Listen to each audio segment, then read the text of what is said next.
Hey, welcome to the channel. My name is Eric, and I thought today we'd talk about greasing your spindles on a regular basis and why you're wasting your time. Stay tuned.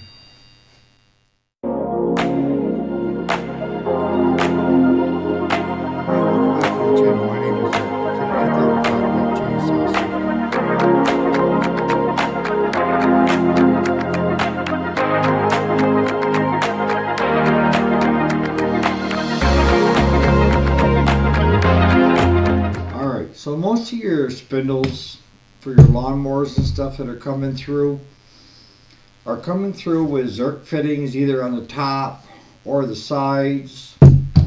In this case, it's the side. And are you really accomplishing anything by greasing them on a regular basis? And the answer, honestly, is no. I know you're going to look at me and say, well, you're a repair shop. You got to grease this stuff, right? You do if it's greasable. But if you look at this is a typical shaft out of one of these. And if something's going to go, tendency is it's one of your bearings. And if you look at this bearing, you're going to see that it's called a sealed bearing.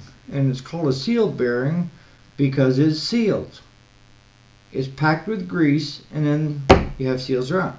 And that's the top and the bottom are the same way. Now, you can pump as much grease as you want, either this direction or this direction, and it's not going to get inside these bearings.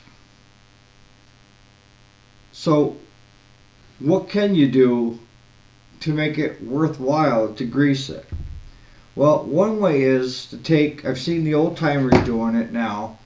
They're actually taking and getting a knife or something sharp and popping the seal out of the bearing.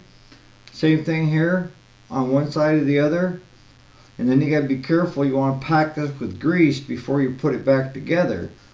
But then once you're greasing, you're actually greasing the actual bearing instead of just the cavity inside.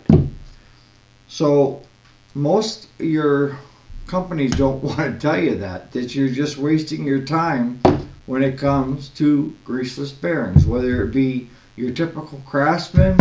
I mean, this is an older one. Same deal, but it's got a grease fitting right here. These are all sealed bearings, top and bottom. You cannot get grease into a sealed bearing without taking the seal out first.